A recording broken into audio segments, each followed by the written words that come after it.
때문에 때로는 고기를 푹 뚫으며 좌절이 빠지기도 하고 또 때로는 환호를 지르기도 합니다. 그러나 우리가 꼭 잊지 말아야 될 것이 있습니다. 그것은 하나님께서 우리 모든 것 위에 역사하고 계시는 분이라는 사실입니다. 오늘 본문을 통해서 우리는 그것을 확인할 수가 있습니다. 구체적으로 어떤 내용인지 14장에서 16장까지는 사사 삼손의 활약상이 소개되고 있는 내용입니다. 그 중에 오늘 본문은 본격적인 활동을 하기에 앞서서 블레셋 여인을 취해서 아내로 맞이하는 장면에 대한 말씀입니다. 어떻게 보면 사사로서 첫 발걸음을 내딛는데 조금 이상하게 내딛는 것을 볼 수 있습니다. 그럼 왜 하필 삼손은 이방 여인인 블레셋 여인을 아내로 취하라고 했을까요? 이 시간 이 자리에 우리에게 계신 우리의 성령 하나님께서 말씀을 통해서 깊이 깨달아 알 수 있는 그런 은혜를 주시기를 바랍니다. 이 말씀이 성령님의 음성이 되기를 간절히 소원합니다. 우리 1절, 2절, 2절 말씀 읽겠습니다. 삼손이 딥나에 내려가서 거기서 블레셋 사람의 딸들 중에서 한 여자를 보고 올라와서 자기 부모에게 말하여 이르되 내가 딥나에서 블레셋 사람의 딸들 중에서 한 여자를 보았사오니 이제 그를 맞이하여 내 아내로 삼게 하소서. 아멘. 아멘. 딥나는 이 소라에 있는 삼손의 집에서 소의 골짜기를 따라서 서쪽으로 9km 정도 떨어져 있는 곳에 위치하고 있는 곳입니다. 그것은 소라와 또 이 블레셋 도시 에브론의 중간쯤에 있는 이 지금의 텔엘 이 바타시라는 곳입니다.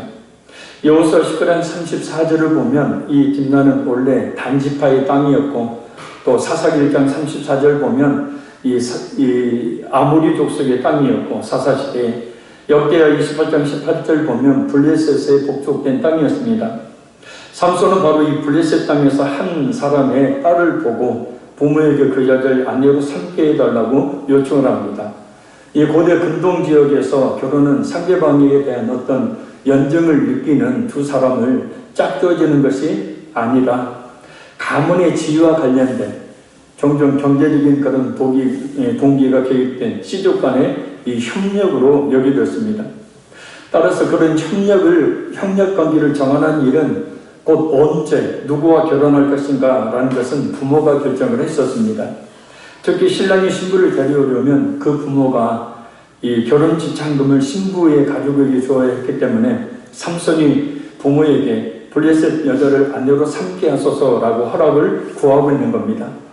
근데 문제는 바로 삼손이 블레셋 여인을 아내로 삼고자 한 이유입니다. 1절에 보면 한 여자를 보고라고 말하고 있는데 이 보다라는 의미는 외모 혹은 모양새를 의미하는 말입니다. 그러니까 삼손이 블레셋 여인의 어떤 여호와를 향한 신앙이 있는 것을 보았거나 또 지혜롭거나 또 현숙함을 본 것이 아니라 단순히 예쁘다는 그런 외모만 보았다는 뜻입니다. 외모를 보니까 너무 아름다우니 결혼하려고 하는 삼손의 태도는 분명히 문제가 있음을 알 수 있습니다. 어떤 문제일까요? 저기 3절 읽겠습니다. 그의 부모가 그에게 이르되 내 형제들의 딸들 중에 내 백성 중에 어찌 여자가 없어서 네가 할례받지 아니한 블레셋 사람에게 가서 아내를 맞으려 하느냐 하니 삼손이 그의 아버지에게 이르되 내가 그 여자를 좋아 나를 위하여 그 여자를 데려오소서 하니라. 아멘. 삼손의 요구에 대해서 마노아와 그의 아내는 완강하게 반대합니다. 왜냐하면 삼손은 이스라엘 백성으로 이 이방인들과 결혼하는 것은 그들의 사악한 풍습에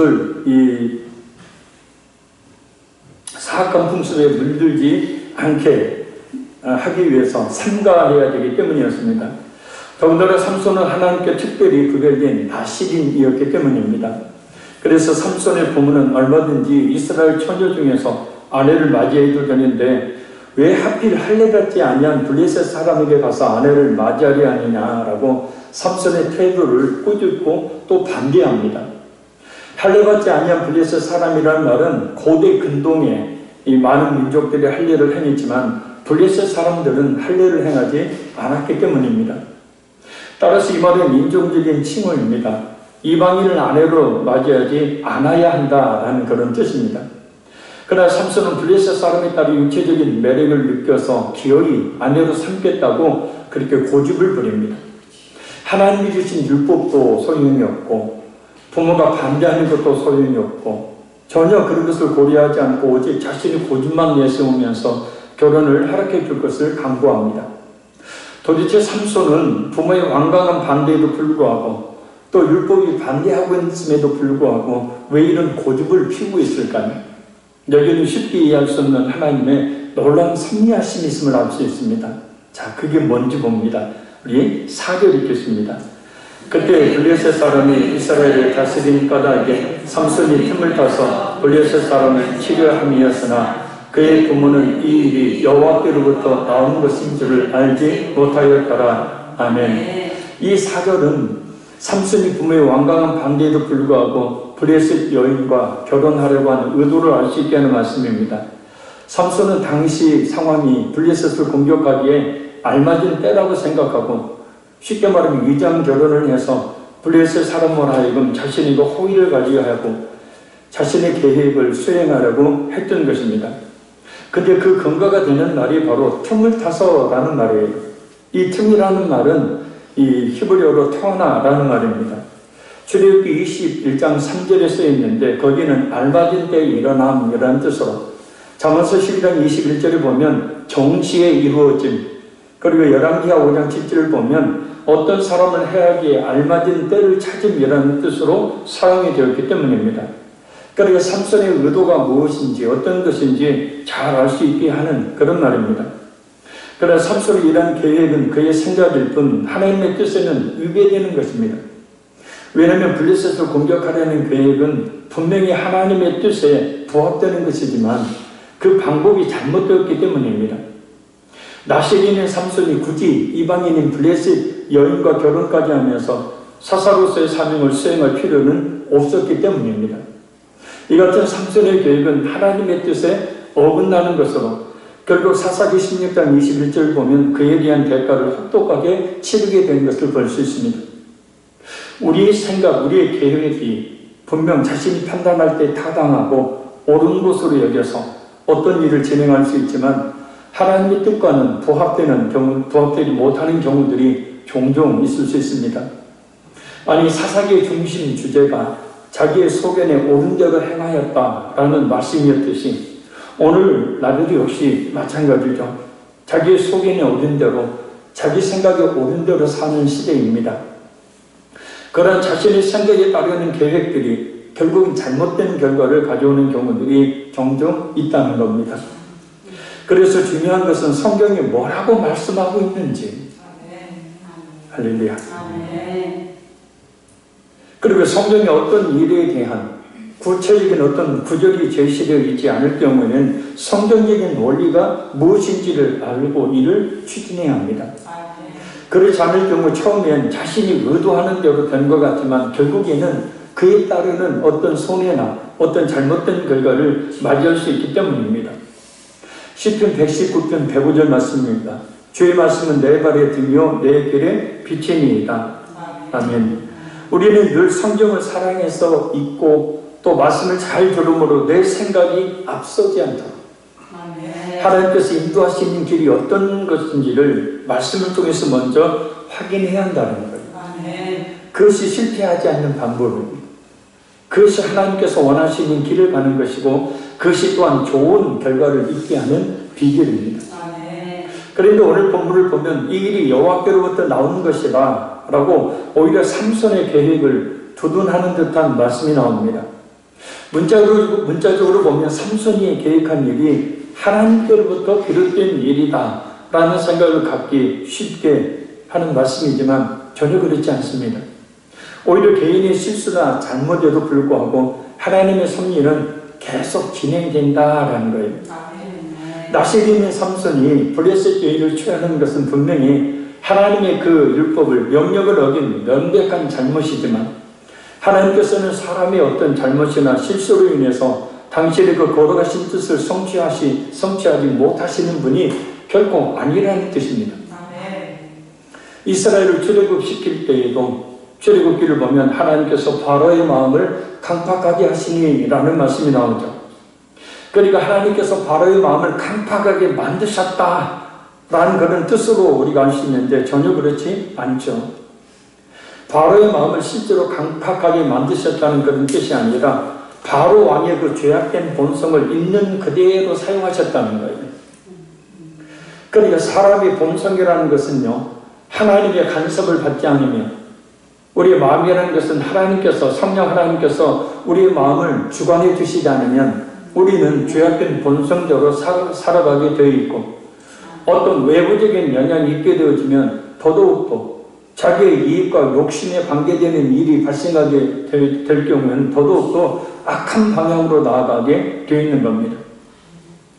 이 마침내 바로왕의 강팍함은 10가지 재앙을 가져오게 만들었고, 마지막 10번째인 장자의 재앙을 통해서 하나밖에 없는 그 아들을, 신과 같이 떠받았던 그 아들을 죽음에 이르게 만듭니다. 결국 이스라엘 백성들 출애굽할 수밖에 없는 상황이 되도록 하나님께서 그 바로의 마음을 있는 그대로 죄악된 본성 그대로 놔두심으로 말미암아서 섭리하셨다는 것을 알 수 있습니다. 따라서 삼손이 블레셋 여인을 취한 이 사건 역시 하나님께로부터 나온 것이 아니에요. 이렇게 해석할 수 있습니다.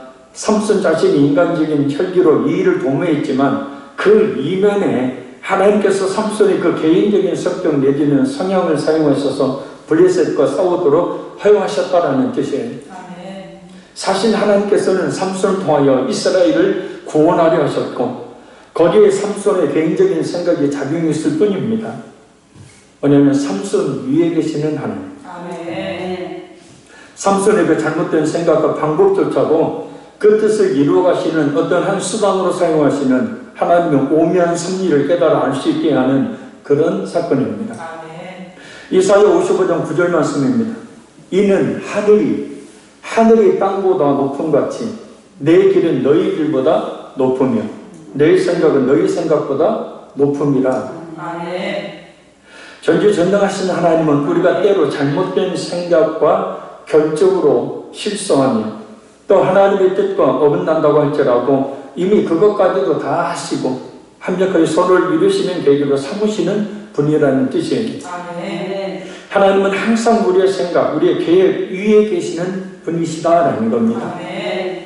따라서 정말 예수님을 진실하게 믿어서 하나님의 자녀가 되는 성도에게는 이런 합력하여 선을 이루어 가시는 하나님의 분명한 섭리가 있는 겁니다. 그 선이란 그 성도 각자에게 정말 하나님께서 이루시기를 원하시는 것, 정말 그 성도에게 필요한 것이죠. 그러나 분명히 성경에서 한 가지 분명히 확실하게 공통적으로 하나님이 주시기를 원하시는 것, 이루시기를 원하시는 것이 하나 있는데, 그것은 바로 인간 자신의 한계, 인간 자신의 연약함을 깨닫고 모든 것을 주관하시는 하나님을 향한 믿음을 갖게 하시는 것이랍니다. 이거 하나는 확실해요. 그래서 실패와 어떤 고난 속에서 결국은 깨닫게 되는 것이 그겁니다. 내 생각, 내 계획, 내 힘, 내 지혜, 이 모든 것들이 결국은 하나님 앞에 옳지 않은 것이고, 또 인간이라는 존재가, 나라는 존재가 얼마나 초라한 존재인지, 쉽게 말하면 나라는 존재는 하나님이 주신 그 능력으로, 하나님 주신 지혜로는 결코 살 수 없는 존재임을, 그래서 하나님 향하여 고개를 돌리고 하나님 향하여 더 가까이 나가며 하나님에 대한 믿음을 갖게 되는 계기로 하나님이 삼으시는 거다. 그래서 우리가 믿고 의지해야 될 것은 우리의 생각이나 계획이 아닙니다. 그리고 우리의 실수나 허물, 또 우리의 모든 것이 아닙니다. 그 모든 것 위에서 역사하고 계시는 하나님이다. 그리고 하나님은 우리의 그 모든 것을 통하여 우리 자신에게, 나에게 꼭 필요하고 주실 만한 그 하나님의 그 뜻을 분명하게 이루어 가신다는 그런 믿음을 우리가 가져야 합니다. 그래, 일이 잘 안 되어도, 또 때로는 실패해도, 또 힘들고 어려워도, 상황이 좋지 않아도 그 위에는 분명히 나를 향하신 하나님의 분명한 뜻이 있다는 거예요. 하나님을 사랑하는 자, 곧 그의 뜻대로 부르심을 받은 자에게는 모든 것이 합력하여 선을 이루시느니라. 그러니까 지금은 힘들고 어렵고, 지금은 실패, 좌절, 절망, 낙심, 그냥 내일이 어떻게 될지 모르는 그런 두려움 가운데 있을지라도 하나님은 분명히 그 위에 역사하고 계시는 분이다. 다시 말하지만 우리의 생각이, 우리의 계획이 대단히 지혜로운 것 같지만 하나님 앞에서 아무것도 아니고, 하나님은 항상 우리 위에 계셔서 섭리, 곧 하나님의 모든 것을 하나님의 그 뜻대로 이끌어가는 분이라는 거예요. 아멘. 그 하나님께서 바로 나의 아버지가 되시죠. 아멘. 그래서 우리는 늘 아버지의 그 말씀대로 살기를 힘써야 되는 거예요. 아멘. 그러니까 이런 말이 조금 여러분한테 심하게 들릴 수 있을는지 모르지만, 성경을 읽지 않고 말씀을 듣지 않는 삶은 자기 생각대로 사는 삶, 하나님이 원치 않는 삶이에요. 예를 들어서 결과가 뭐 돈을 많이 번다거나 결과가 좋은 어떤 결과가 올지는 몰라도 하나님과는 전혀 상관없어요. 우리 기독교인들조차도 기복적인 신앙 때문에 많은 뭐 돈을 벌거나 성공하는 사람들 보면 부럽고 하나님이 그런 복을 내려주시길 바랍니다. 그건 저도 마찬가지예요. 근데 중요한 것은 말이에요, 그게 진정한 복이 아니라는 거예요. 아멘.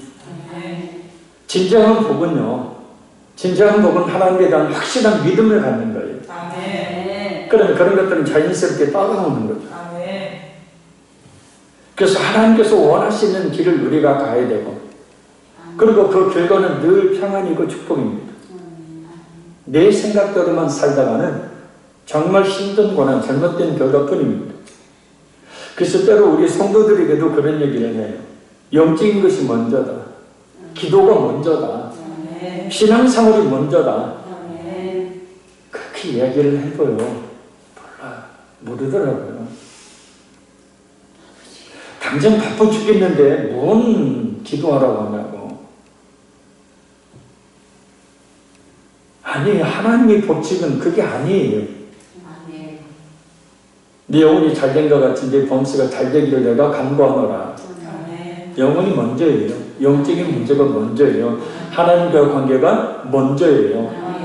그랬을 때 우리는 비로소 우리의 생각이 하나님의 생각과 일치하고 우리의 계획이 하나님이 원하시는 것이 되어서 그렇게 살아갈 때에 그것에 평안이 있고 하나님의 은혜와 복이 있는 겁니다. 삼손은 착각하고 있는 거예요. 분명히 블레셋을 물리쳐야 된다는 그런 생각은 하나님의 뜻과 부합해요. 그런데 그 블레셋을 물리치는 그 방법은 처음부터 잘못되기 시작합니다. 그래서 우리는 늘 민감해야 돼요. 지금 이 시간에도 하나님은 내게 무엇을 말씀하고 있는지 금성의 귀를 기울여야 되고, 또 성경을 펴고 읽음을 통해서 그 말씀 속에서 하나님이 내게 원하시는 것이 무엇인지 그것을 분별하기를 힘써야 되는 거예요.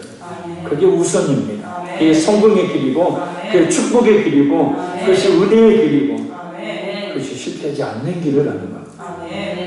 주의 말씀은 내 발의 등이요 내 길의 빛이니이다. 자, 우리 5절에서 6절 읽겠습니다.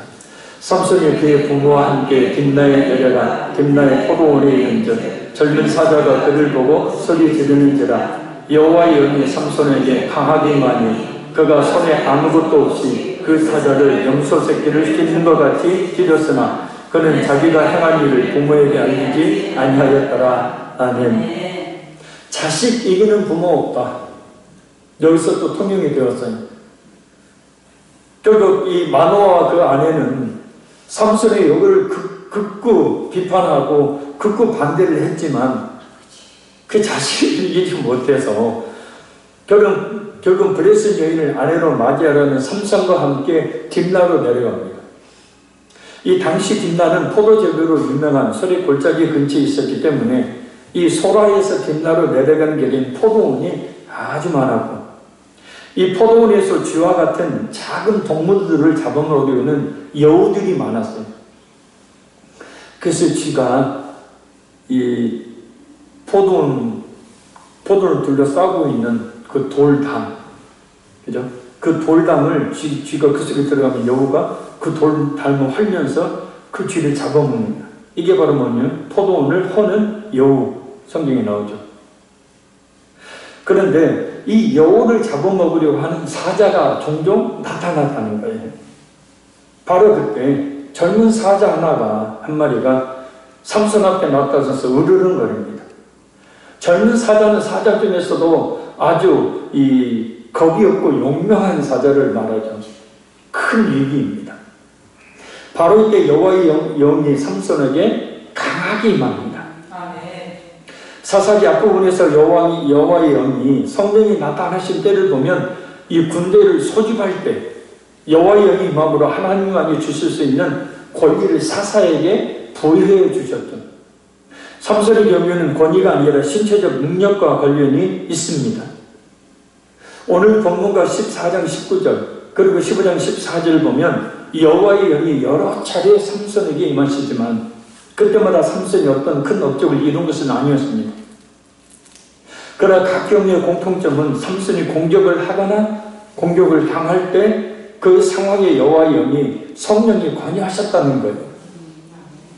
성령이 강하게 임하자 삼손은 그 강한 젊은 사자를 마치 작은 염소 새끼를 찢어버리듯이 죽입니다. 이 염소 새끼를 찢음같이라는 말은 요리사가 요리하기 전에 요리하기 편하게 염소 새끼 부위를 이리저리 갈라 찢어 놓는 것처럼 힘들이지 않고 아주 손쉽게 찢어 죽였음을 말합니다. 그러니까 삼손의 힘이 얼마나 강했는지를 알 수 있어요. 젊은 사자를 찢어버렸습니다. 그런데 무슨 이유에서인지 그 부모에게는 그 행한 일에 대해서는 말하지 않습니다. 분명 같이 동행해 있었는데 일반적으로 무슨 이유인지는 모르지만 이 딥나 포도원에 이르러서 삼손 혼자만 남게 되었다고 이야기합니다. 삼손이 젊은 사자를 염소 새끼를 찢듯 죽인 이 사건은 두 가지 큰 의미가 있어요. 첫째는 성령의 능력이 어떤 것인지를 보여주는 사건이라. 젊은 사자를 이 새끼 염소를 찢듯 찢어버린 삼손의 힘은 삼손의 힘이 아닌 누구의 힘이요? 성령이 강하게 임하시다 일어납니다. 할렐루야. 블레셋이 이스라엘을 지배하고 있었던 것처럼 이 세상을 지배하고 있는 악한 마귀의 괴교를 분별하고 또 물리칠 수 있는 능력은 우리 인간의 생각이나 힘이 아니에요. 성령의 능력입니다. 그리고 성령 하나님은 그 능력을 구하는 성도에게 임하셔요. 그리고 그 능력으로 살아가게 하십니다. 구하면 주신다고 했잖아요. 하늘에 너희가 악할지라도 자식에게 좋은 것을 주실 줄 알거든 하늘에 계신 너희 아버지께서 구하는 자에게 성령을 주시지 않겠느냐. 그러니까 우리는 늘 기도를 통해서 성령의 그 능력을 구해야 된다는 거예요. 우리가 이 세상에 살아가면서 무엇보다 필요한 것은 성령님께서 주신 삼손의 그 완력이 아니에요. 그 손에 그 강력한 힘이 아니에요. 성령님의 지혜와 능력이에요. 그리고 성령 하나님은 말씀과 기도를 통하여 우리에게 그 지혜를 주시고 또 우리에게 능력을 주시며 그렇게 우리를 인도하시니 우리가 성경 말씀을 늘 읽고 또 잘 들어서 그 성령의 지혜와 능력을 부음 받아야 합니다. 괜히 성령 하나님께서 우리 믿는 성도의 마음에 임재하셔서 영원토록 함께 하시는 것이 아니기 때문입니다. 우리 안에 그 지혜와 능력으로 임하여 계신 성령님, 구하기만 하면 지혜와 능력으로 임하신다고 약속까지 하셨는데 구하지 않으면 결국은 우리 자신의 힘으로 살아갈 수밖에 없는. 물론 성령님이 이러한 역사하심이 없어도 얼마든지 우리 자신의 지혜와 힘으로 살아갈 수 있습니다. 그래서 가면 갈수록 수많은 기독교인들이 기도하지 않는 이유가 거기 있습니다. 왜요? 내 힘과 능력으로 지금까지 잘 살았어요. 돈도 많이 모았어요. 떵떵거리며 살고 있어요. 굳이 하나님께 지혜를 구하고 굳이 하나님께 능력을 볼 필요가 없는 거예요. 곧 기도할 필요가 없는 겁니다. 그러나 중요한 것은 우리의 지혜와 힘이라는 것이 하나님의 그 뜻과 부합하지 않는 경우들이 있다는 것이고 그로 인해 삼손과 같은 큰 힘이 주어지는 능력은 아닐지라도 성령의 인도하심을 받아 살 때에 하나님께서 원하시는 뜻대로 곧 의미 있는 인생 그리고 실패하지 않고 성공하는 인생을 우리가 살 수 있어요. 아멘. 그러니 성령의 지혜와 능력을 늘 구해서 그 지혜와 능력으로 살아야 될 줄 믿습니다. 아멘. 왜냐면 구하면 주신다고 약속하셨기 때문에. 아멘. 왜 혼자 힘으로 살려요? 왜 혼자의 지혜로 살려요? 왜 내 생각대로 살려요? 우리 주님의 몸된 교회를 섬기는 삶이 역시도 마찬가지죠. 그 성령님이 주시는 지혜, 능력으로 해야 기뻐하시고 하나님 받으시는 것이 되죠. 아멘. 그래서 저 김장할 때도 기도하고 하라고. 다 모여서 막 손잡고 뜨겁게 기도하고 하라고. 아니면 막이 튼탑니다. 사람의 지혜, 사람의 능력으로 하게 되니까. 항아리 말씀드리고 싶은 것은 예를 들어서 우리 자신의 어떤 생각이나 계획을 미리 딱 설정해 정해놓고 그것을 허락받기 위한 기도를 하지 말라는 거예요. 아멘.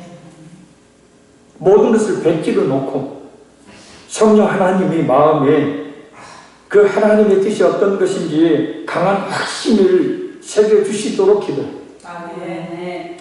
대부분 자신의 계획을 가지고 그것을 허락받으려고 하는 기도를 하게 되는데 그렇게 기도하면 결국 자신에게 유리한 방향으로만 기도하게 되어지고 결국 잘못된 응답을 하나님의 응답으로 알고 실행에 옮기게 되는 어처구니없는 그런 결과를 낳게 되는 거예요. 근데 솔직히 저도 좀 그런 것 같아요. 딱 정해놓고 이거 이뤄주세요 기도한 것 같아요. 그게 아니라 하나님 뜻이 뭔가요? 아멘. 그렇게 그것을 먼저 기도해야 한다. 아멘.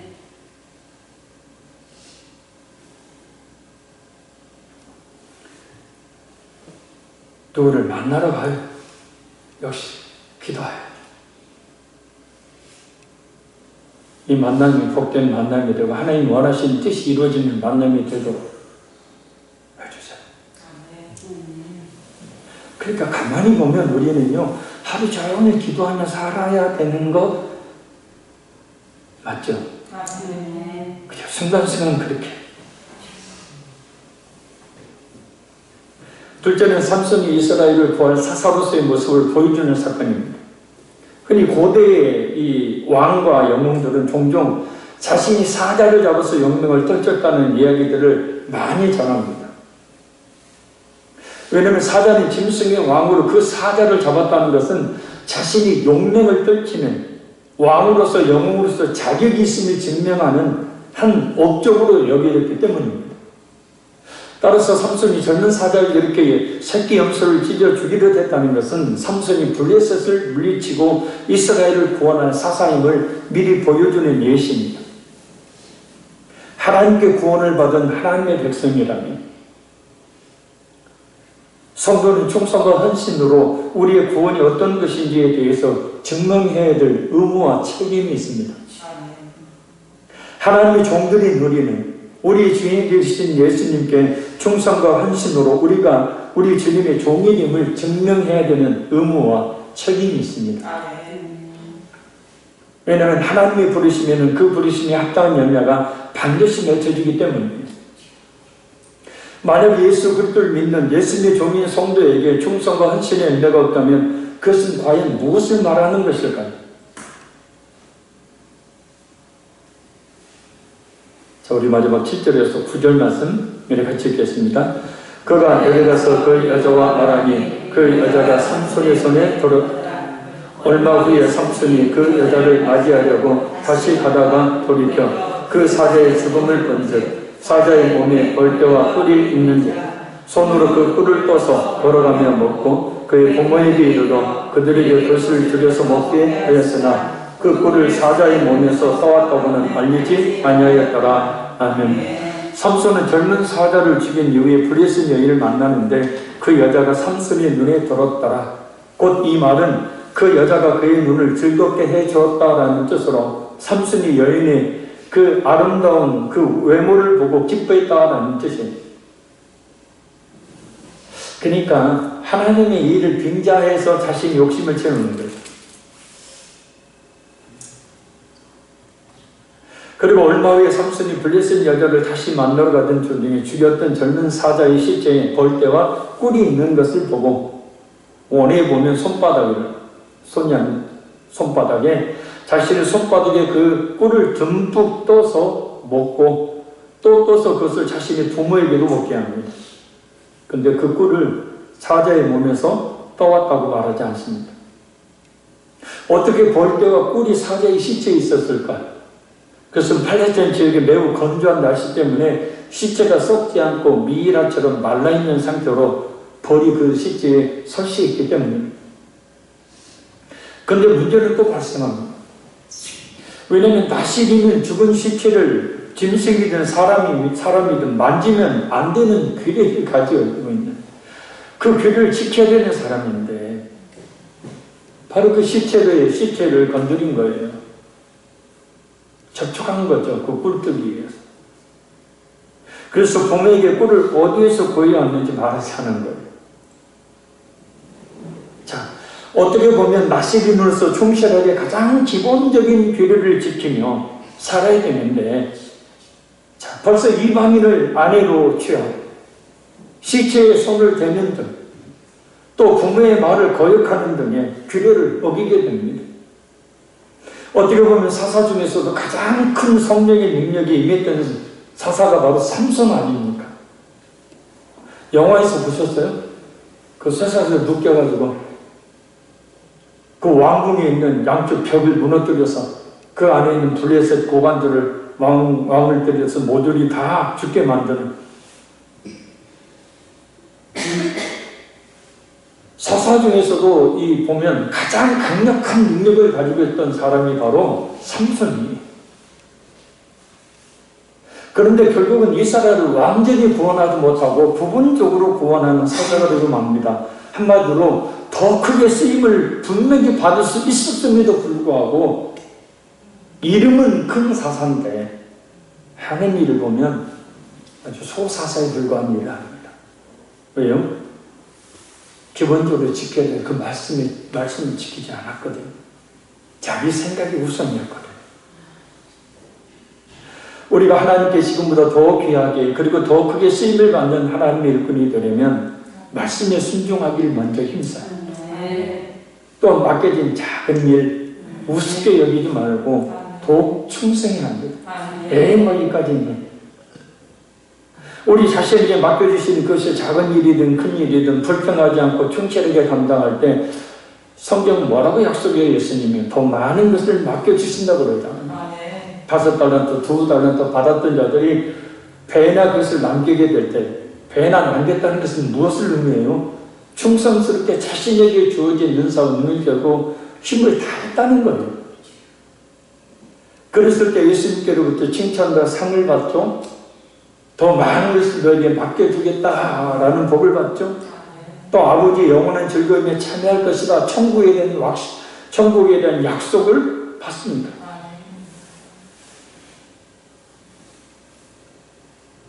결론적으로 말씀드립니다. 삼손의 경우처럼 우리의 생각, 우리의 계획이 분명 타당하고 옳은 것으로 여기에 어떤 일을 진행할 수 있지만 하나님 뜻과 부합하지 않는 경우들이 종종 있을 수 있습니다. 그러나 하나님은 그런 잘못된 생각이나 계획 그리고 때로 우리의 실수나 허물 우리 모든 것 위에 계시는 분이십니다. 그 모든 것을 통하여 우리 자신에게 이루실 하나님의 뜻을 분명하게 이루어 가시는 분입니다. 그러니 우리는 늘 성경을 사모하여 읽고 말씀을 잘 들으므로 먼저 내 생각이 앞서지 않도록 해야 합니다. 우리가 이 세상을 살아가면서 필요한 것은 성령의 지혜와 능력입니다. 물론 성령님이 이런 역사하심이 없어도 얼마든지 자신의 지혜와 힘으로 살아갈 수 있겠지만 그것은 하나님의 뜻과 부합되지 않는 것으로 우리가 그것을 알고 오늘 이 밤에도 성령의 그 지혜와 능력을 우리가 구해야 될 줄 믿습니다. 그래야 우리가 하나님이 원하시는 의미 있는 가치 있는 인생을 살게 되어지고 하나님의 뜻대로 살게 되어지고 진정 성공하는 인생을 살 수가 있게 되어집니다. 하나님께 구원을 받은 하나님의 백성이라면 충성과 헌신으로 우리의 구원이 어떤 것인지를 증명해야 되고 우리가 예수님의 종됨을 또한 증명해야 합니다. 무엇보다 말씀에 작은 말씀이라도 그 말씀에 순종할 뿐만 아니라 우리에게 맡겨주신 작은 일에 충성과 헌신을 아끼지 아니하는 그러할 때 예수님께로부터 칭찬과 상을 받고 더 많은 것을 맡겨주시는 복, 아버지의 영원한 즐거움에 참여하는 복을 받게 되어집니다. 아멘. 종종 그런 경우가 있어요. 작은 일이라고 우습게 여기고 불평하고 원망하고 안 하겠다고 하면 그러면 참 받을 복도 못 받는 거죠. 자, 우리 밤에 이 시간에 이 세 가지 기도의 제목 가지고 기도하고 또 우리의 기도의 제목 가지고 기도하기 원합니다. 하나님, 우리의 생각과 우리의 계획이 항상 하나님의 생각, 하나님의 계획이 될 수 있도록 늘 성경 말씀을 통하여 그 길을 보게 하옵소서. 아멘. 이 세상을 살아가는데 하나님 제 지혜와 힘으로 사는 게 아니라 성령의 지혜와 그 능력으로 살게 하여 주옵소서. 아멘. 작은 일에도 충성할 수 있는, 그래서 예수님께로부터 칭찬과 상을 받고 더 많은 것을 맡겨주신 복을 받고 하늘 아버지 영원한 즐거움에 참여하는 은혜를 입게 하옵소서. 아멘. 예사가의 기도 제목으로 우리 간절히 기도하고 우리의 기도 제목으로 한 8분 정도 기도하겠습니다. 우리 주에서가 간절히 기도하겠습니다. 주여